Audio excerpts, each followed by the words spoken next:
Embodying Soul, A Return to Wholeness, is a memoir of new beginnings, and she's won several awards, including the 2020 IPA Award for Mind, Body, and Spirit. Currently, she's fascinated by the topic of human transportation and what that can create, transformation, if I said transportation, and what that can create for both the individual and the collective. She's studied many things and been certified in many things, including yoga, Ayurveda. She's also studied herbal medicine, Buddhism, shamanism, Tantra, etc. So she puts all of these skills into her work, and she offers workshops and events. And out there in the garden room, visit it afterwards because she's got some of her stuff displayed, her book, which you can purchase, and information on YouTube and class and other things that are happening. Find her at kerimangis.com. With that, Keri.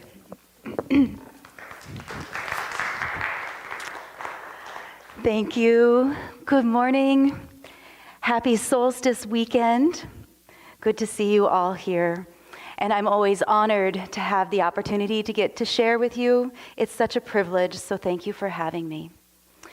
As you know, every month the Lake Harriet Spiritual Community has a different theme. And so we expand on that theme throughout the month. This month's theme is defining integrity.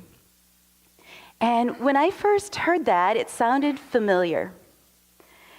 And so I went back and I looked at my notes, and it turns out that I did that talk here about a year and a half ago. And so as I explored my notes more, I thought it was sort of interesting to see that my first bite at the apple of this topic, I took it very literally. Defining integrity, I went directly to the dictionary.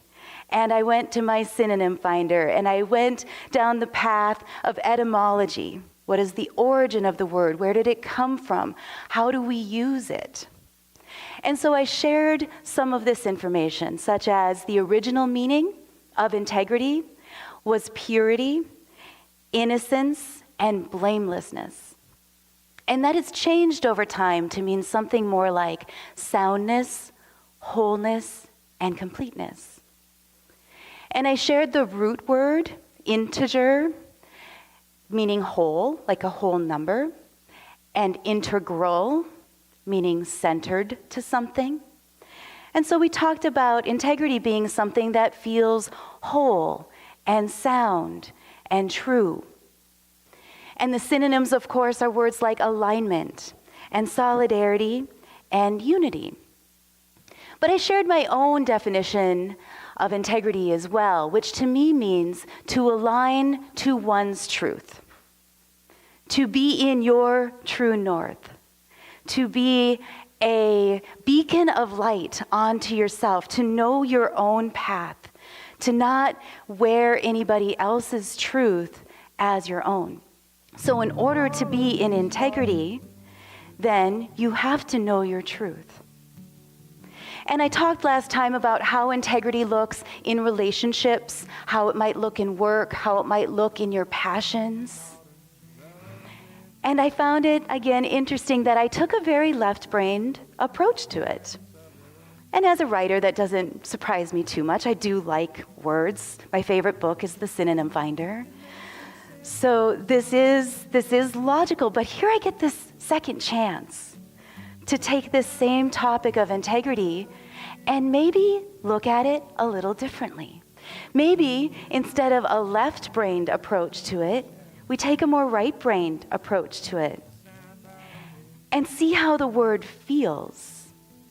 Because words have vibration, they have power, and they have meaning far beyond just the sound. I mean, words are ultimately just pointers to something bigger behind it, right? And we know that words have power because we know what it feels like when we do chanting. That's why we chant. It raises the vibration. It's what the word Om does. It brings us together. We know words have meaning because we know what it feels like to hear I love you. We know what it means to hear I forgive you or I'm sorry. We know the power of words. You even have your favorite swear word. And why do you use it? Because it has power, because it brings you some kind of emotional expression or freedom that you wouldn't have any other way. Words also lose meaning. If you ever look at the etymology of a word, you'll see that over time they fade and they expand. You can sometimes tell what's happening in a culture by looking at the usage of words during that time. Words lose meaning. Have you ever had that experience where you've read a word so many times or heard it so many times that it completely loses meaning? Has that ever happened to you? There's actually a word for that. It's called semantic satiation. So that you've just, all of a sudden, that word that was a pointer to something has lost its pointer.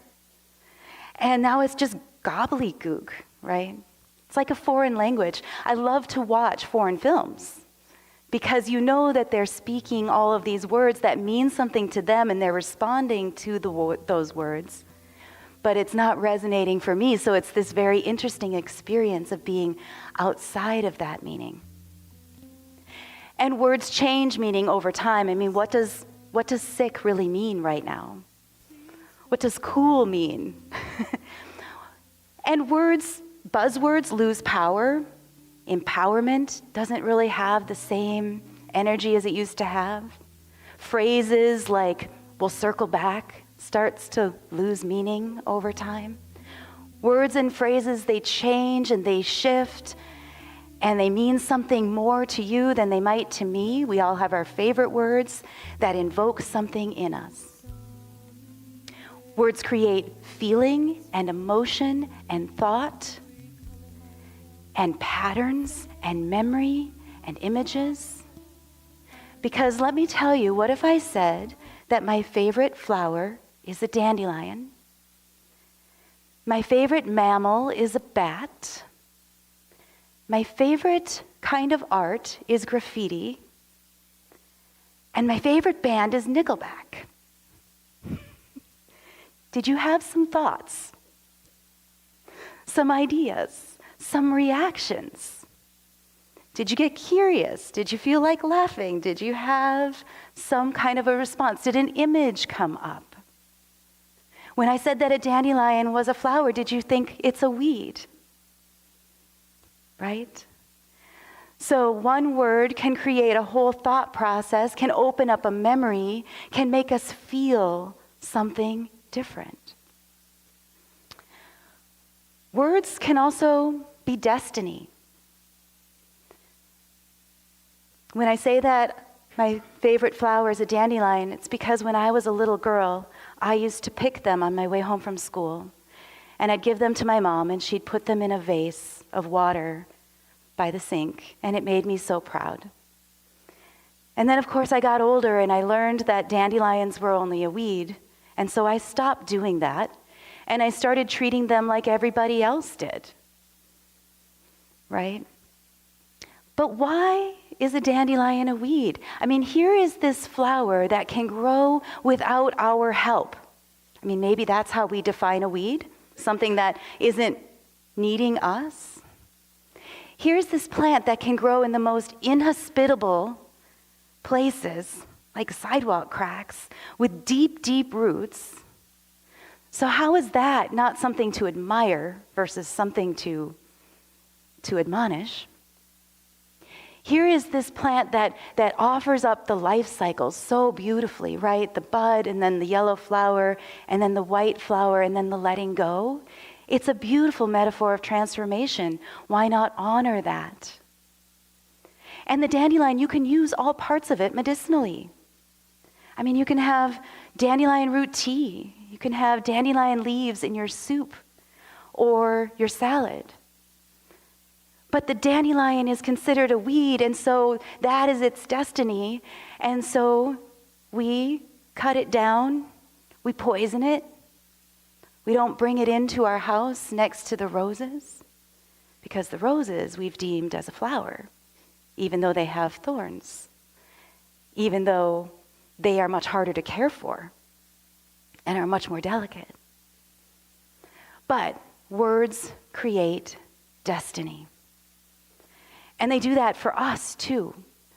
The labels and the titles and the descriptors that we use to define ourselves can at one point to our potential, but at another can limit us and block us from being the full facet of the diamond that we are.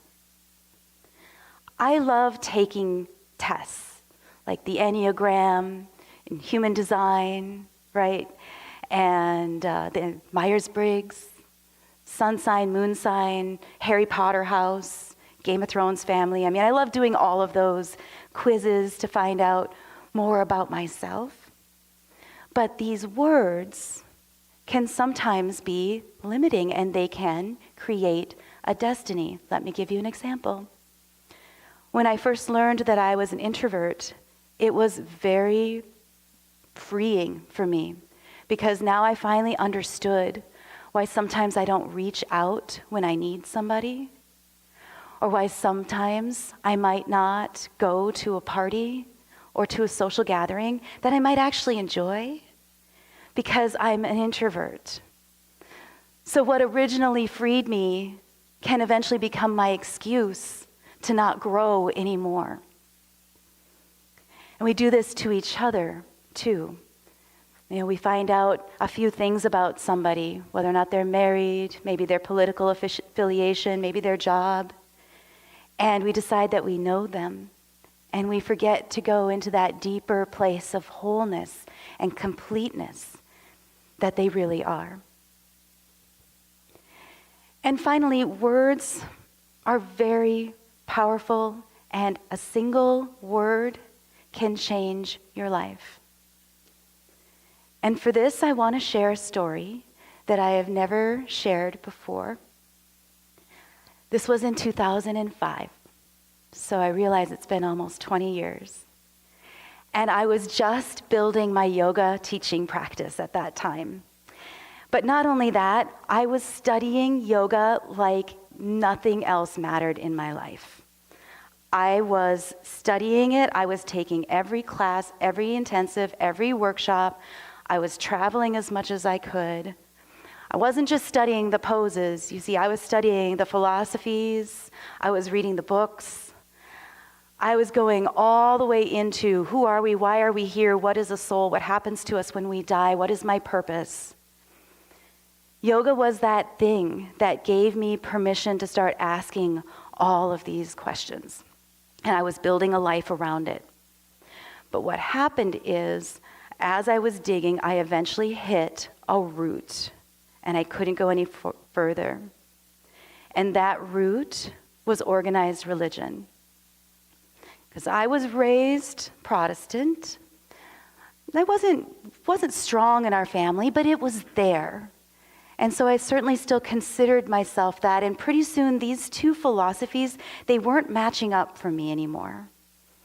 And I know for some people that might not be a problem, but for me it was. And I came into a place of near paralysis. I didn't know what to do.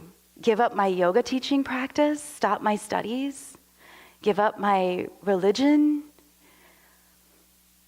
I was stuck. So picture a Venn diagram of Catholic priests and yoga teachers. And I imagine that union between them is pretty slim. But I found one. His name was Father Tom, and he became my mentor. Through his books and through personal time and through retreats, he was a yoga teacher and a Catholic priest, and he was an authority figure to boot. So this gave me permission to tie these two things together. And so I became a Christian practicing yoga. That's what we called ourselves. I created courses that were designed with that particular slant in mind. It was as if he gave me a cloak to wear, a cloak of truth. It wasn't my truth, but it was a truth. And it did help me out of my paralysis. But I couldn't be in integrity if it's not my truth, right? This is somebody else's truth. This is a path that works for him, but I'm trying it on. Okay, so then I decided to go on a retreat with him and a bunch of other participants. And I still felt like an outsider because a lot of them were Catholic and we all taught yoga, but I was still wearing someone else's truth and it still didn't feel quite right. And I was still a little beside myself. I still was not centered. I still was not whole. I was still not in my alignment. And one of the first exercises we did was a practice called Lectio Divina. Has anyone ever heard of that practice? So it's a Christian practice where you meditate on a word and you use the Bible. And so we took the Bible and you flip to a page, just any random page, and then you pull a word from it that resonates to you. And I opened to a page and I scanned and I found my word. And my word was receive. And I began to meditate on the word receive. This was not a word I knew very well at that time in my life. I was a mother of 2 young children, the wife of a husband who traveled a lot, a teacher of a budding yoga practice. I knew how to give. I knew how to be of use. I mean, I'm a Midwestern woman. I grew up in North Dakota, Nordic roots. I mean, I was taught how to put myself to use, to be useful, to be used, to be abused, to be misused, to be overused. I started to go down this path because the word receive made me think about the word use, and pretty soon something ripped. Something ripped in that truth that I was wearing, and my emotions were right there ready to break out. But again, I'm a Midwestern woman. I mean, endurance and stoicism are my number 2 qualities. Not very good at them, but that's what I was taught. Stitch myself back up. Go back out, participate in the retreat as best as I can. But one woman wasn't buying it. One woman stopped me in the hall one day, and she said, "Can I talk to you for a minute?" I panicked because I didn't know, did I offend her? Have they discovered that I really don't belong here? Are they going to kick me out? What's happening? And here's the thing. When you're not in your integrity and someone says, "Can I talk to you for a minute?" you're going to freak out. Because if you weren't in alignment with your truth, you're still dependent on other people to tell you if you're making it okay, if you're doing okay, if you're in the right or you're in the wrong. Had I been in my integrity, I would have just said, "Absolutely, we can talk." So she pulls me into a room. She shuts the door. She takes my hands, and she looks directly into my eyes. And I will tell you that her eyes were blue, and I will tell you that I have never seen that color blue before nor since. I don't have very many mystical experiences in my life, but this was one of them. She was transformed. And she looked at me in the eyes and she said, "Life. Life." And my heart started to race, and then she said, "Receive life." I broke. I completely broke. That cloak that I was wearing disintegrated. My emotions poured out. I cried for a week. I couldn't stop. But after the water element started to fade, the fire element in me rose. And I knew I would never see those people again. I knew that I was going to leave religion behind. I knew that I was going to be a yoga teacher, and that was my path. And that I trusted it, and that it was my truth. In letting go of his truth, I was able to start the path on my own. That fire that I felt represented my intuition, my insight, my self-trust, my inner knowing, it represented the beginning of my own integrity, my own centeredness, my own wholeness, my own soundness. A lot of times we do look to outside sources for what's right and what's wrong. In religion, maybe we look to the 10 Commandments. When I was in yoga, I looked to the yamas and the niyamas. Is anyone familiar with those here today? So the yamas and the niyamas are two of the branches of the 8-limbed path of yoga. The yamas are ways in which we interact with others and the outside world, and the niyamas are how we deal with ourselves.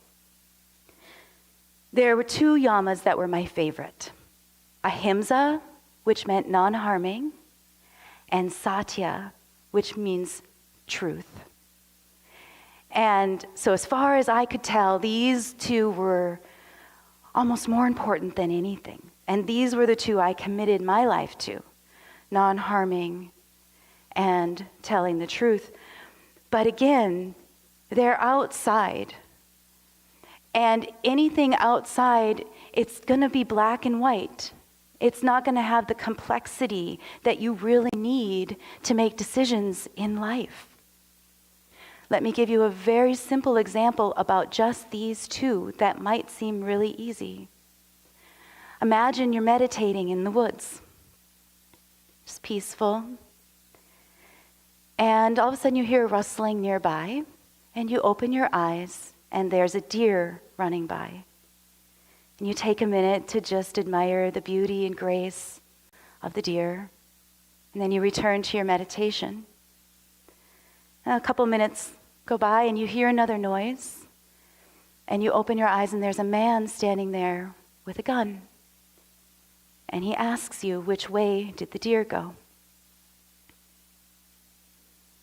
Okay, now what do you commit to? Do you tell him the truth and perhaps put the deer in harm's way? Do you save the deer and tell a lie? Does it change if you know that that hunter needs that food for his family? Does it change if you know that he wants the antlers to hang above his fireplace? What's right and what's wrong? And who decides? What's a flower and what's a weed? And who decides? What's graffiti and what's art? And who decides? Rumi said, "Beyond right doing and wrongdoing, there is a field. I will meet you there." If we want to meet Rumi in his field, beyond right doing and beyond wrongdoing, we get there on the path of our own integrity. Integrity is not something anybody else can measure. Only you can. You know, it's different from honesty. Honesty is something that other people decide. Other people decide if you're honest based on societal standards. But nobody else can decide but you if you're in integrity. Only you know that that decision that you made that was really hard was because it aligned with your integrity. And only you can probably remember times when you made a decision that was outside of your integrity.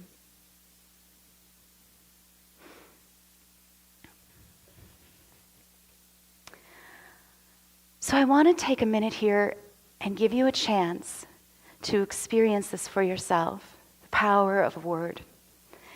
When we talk about integrity, what we're talking about is alignment to truth. But what is truth?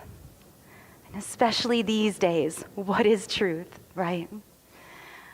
Truth out there, you can almost mix and match whatever you want. I mean, with AI these days, you never know what's true out there. But I want you to focus in on your truth. So I invite you for a moment to close your eyes and get comfortable. And maybe just take a nice deep breath in through the nose and out through the nose. And just relax your eyes and the space behind your eyes, and the top of your head and the back of your neck. And I invite you now to just repeat in your mind the word truth and make it with a capital T.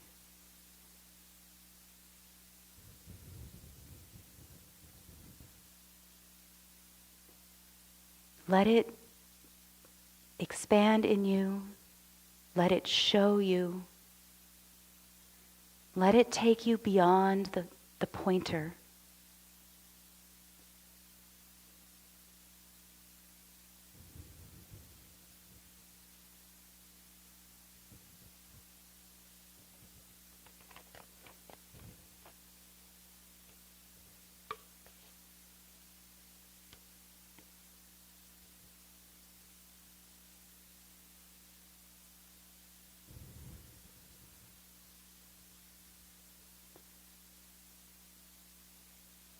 Okay, go ahead and release. And I'd like now to just ask a couple of you what that felt like. And please know that there's no right or wrong answer here, but I'd love to hear a few words about what your truth felt like in your body.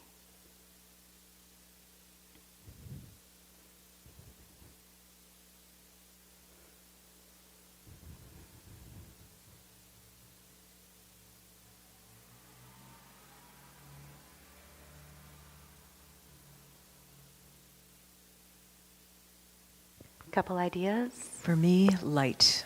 Felt like lightness. Mm-hmm. Yeah.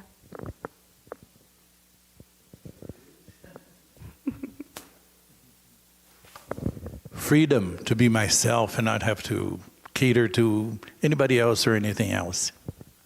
Freedom. My word is Waheguru. Waheguru. Thank you. Liberating.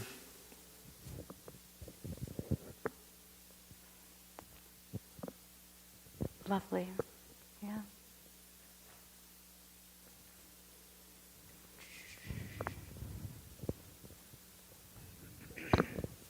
For me, it actually felt a little slippery because I kind of went to what truth? And where was I inventing a truth that I wanted to be true, based on historical beliefs? And what rabbit holes could that take me down that might send me in a wrong direction? Yep. So as we started the meditation, I didn't feel a sensation, but when you said, what does truth point to? I was brought to the dream I had last night. And in the dream, this person who I'm trying to work a relationship out with, he sent me a message in the dream and it hurt so bad. And I've been trying to figure out, is that true? Even though it was a dream, would he respond like that in person? So it's interesting because my mind is pointing me to truth, but it's still like questionable in my mind. Like, is that the truth? It was a dream. So. Mm-hmm. Thank you. And because I want you to maintain what you felt today, and I want you to not later say, well, I just felt that in the moment. I want to experiment with a different word because I want you to feel difference. And I want you to feel a word that we have not talked at all about today. So close your eyes again, please, and settle in. And I want you to invite in the word love. And make it a capital L, divine love, unconditional love.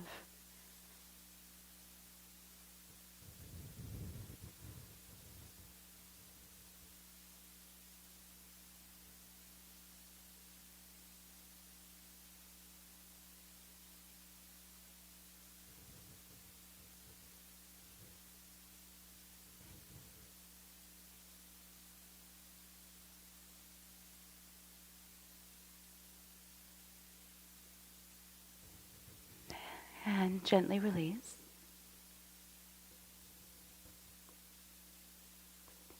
And would a couple of you mind sharing how that felt?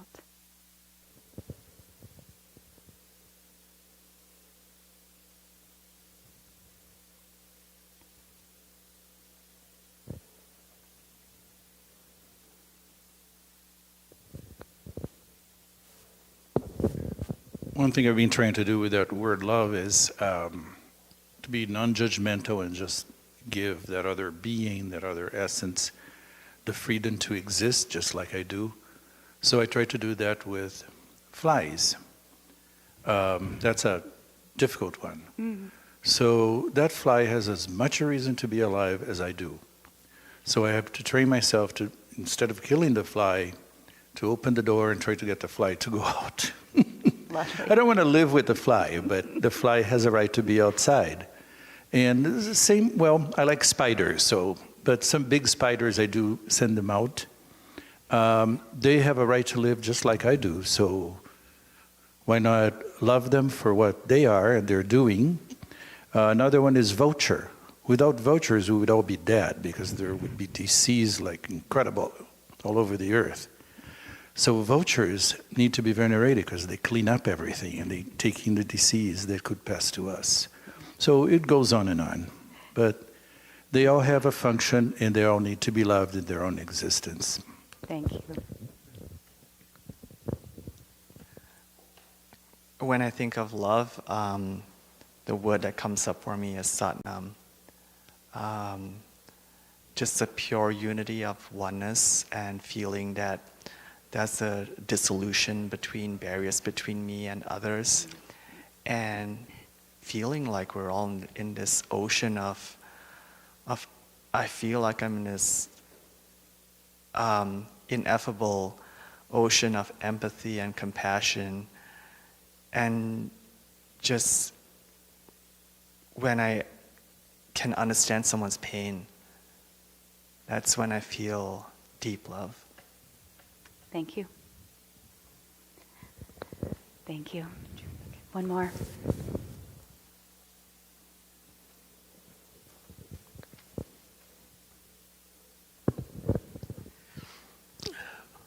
When I think about the word love, I think love is the glue that holds the world together.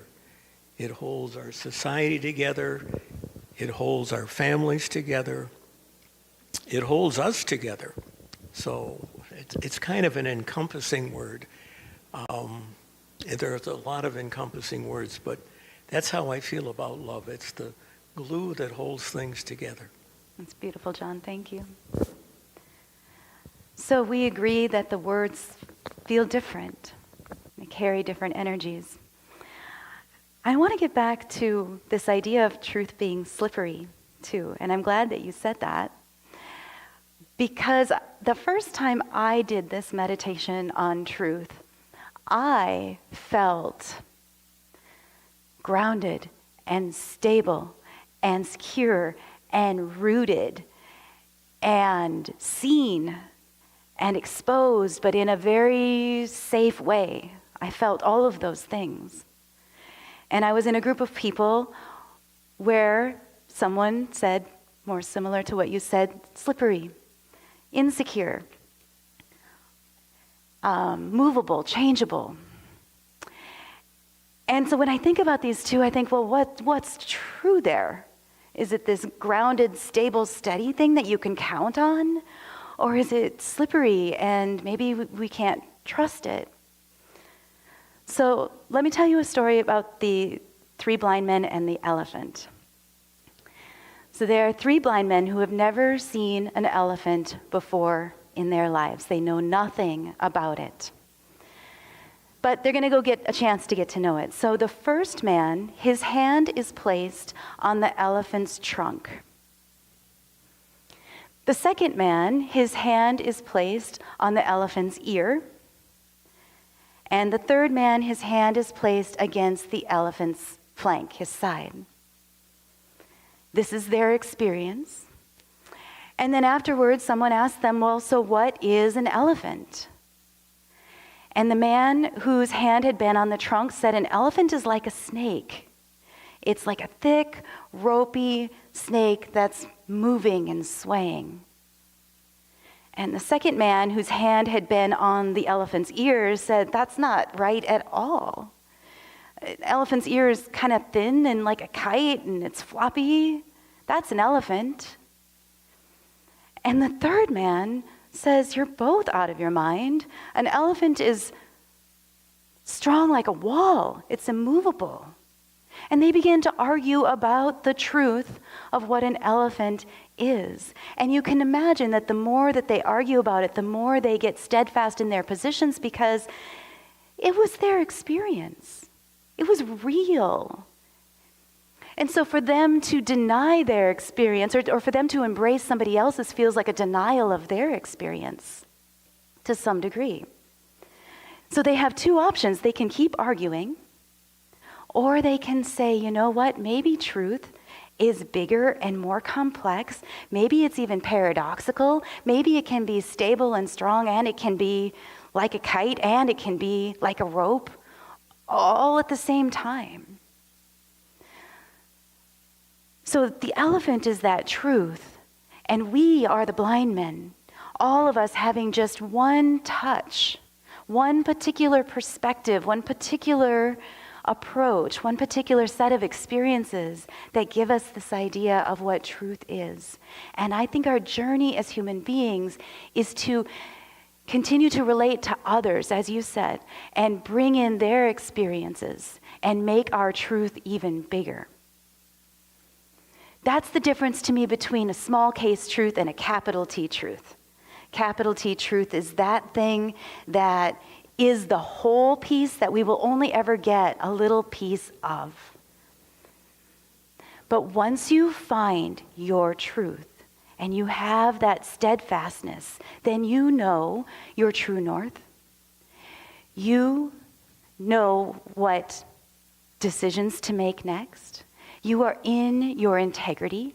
You are a beacon of light to yourself, and you are a lighthouse to others. And so I just want to close today with one favor. The next time you see dandelions, would you please pick them and put them in a vase in your home? Thank you.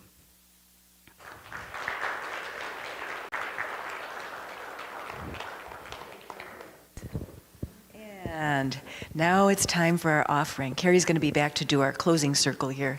So this is the time when you dig deep, because we are an independent organization, totally dependent on your donations to keep this historical building alive. You can see cracks in the ceiling, and you can see cracks outside, and there's a lot to be done, but this is a spiritual home to so many, and it offers so much. So keep giving to it. And also on our website, you can go online and be a sustaining member and just kind of have it come here on a regular basis. So think about that too. Okay, John's going to pass the basket.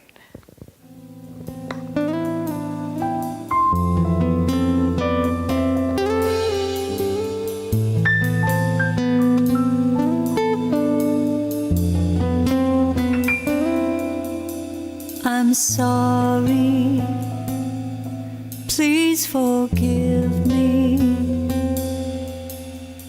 Thank you, I love you. I'm sorry, please forgive me. Thank you, I love you. I'm sorry, please forgive me. Thank you, mahalo, I love you. I'm sorry, please forgive me. Thank you, mahalo, I love you. I'm sorry, please forgive me.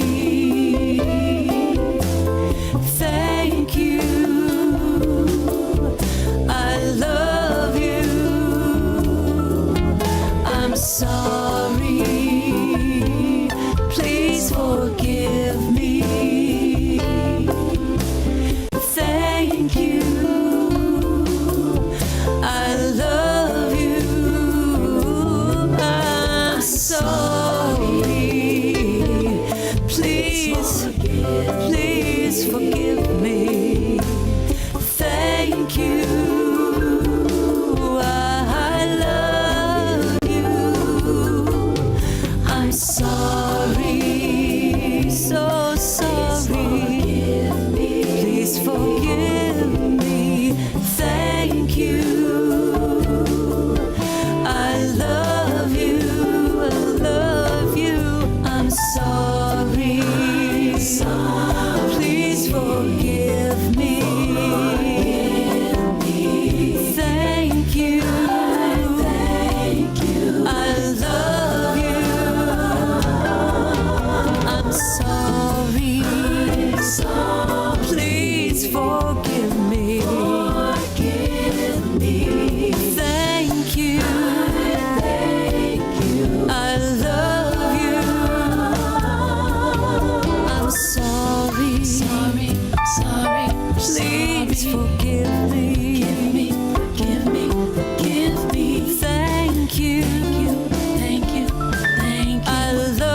you.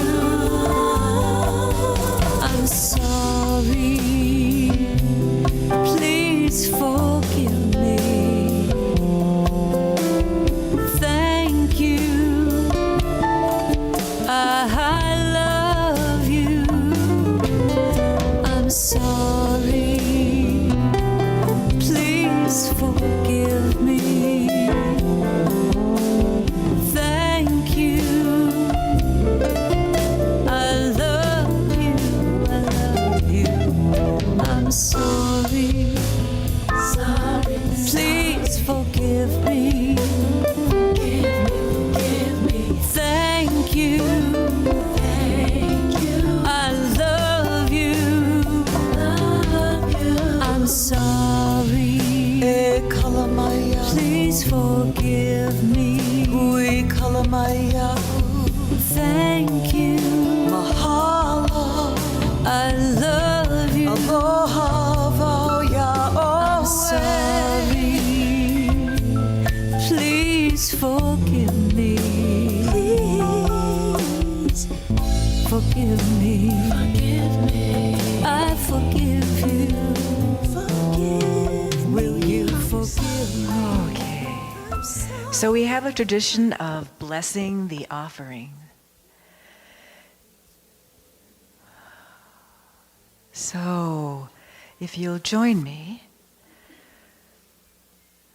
God's perfect love flowing through me blesses and multiplies all that I give, all that I receive, and all that I am. Oh. Okay, now it's time to circle up.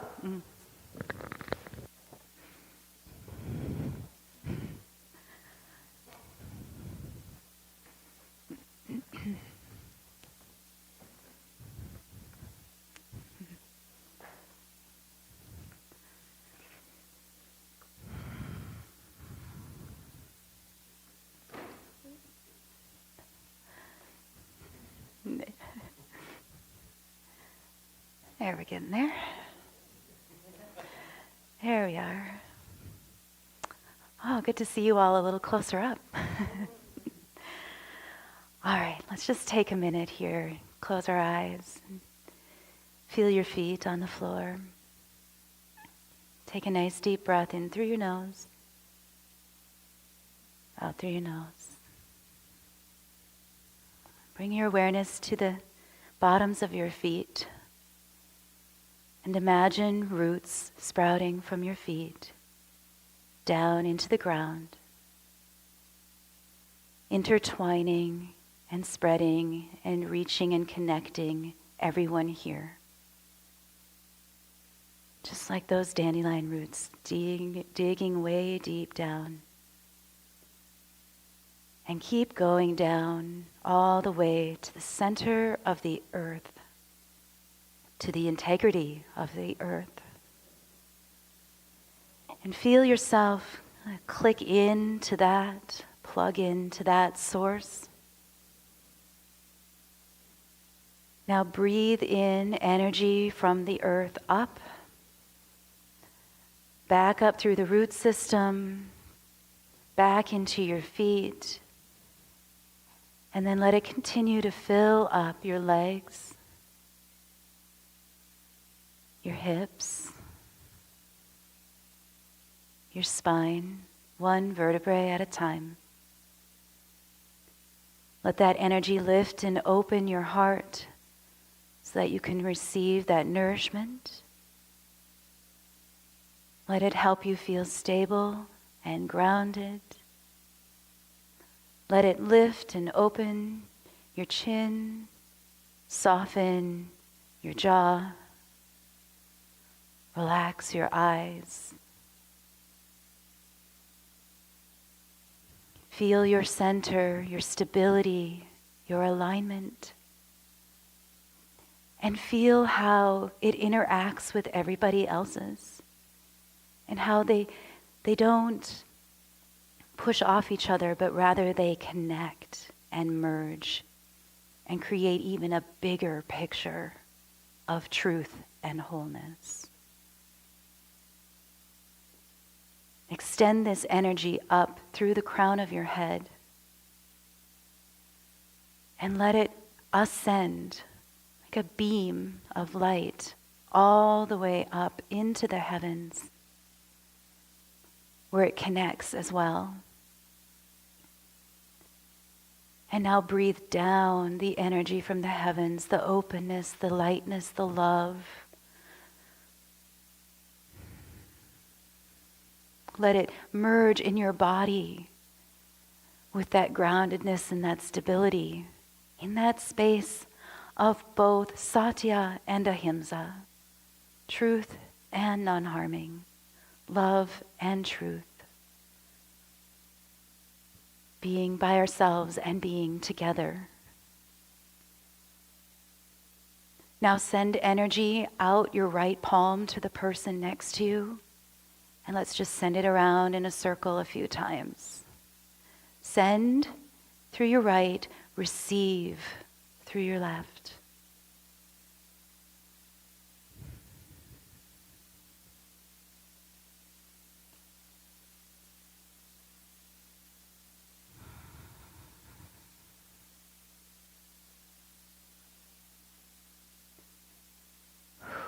Go ahead and bring your palms together in front of your heart. Thank you so very much for joining me here today. Special thank you to Keri for always picking the right song. That was perfect. Namaste. Thank you.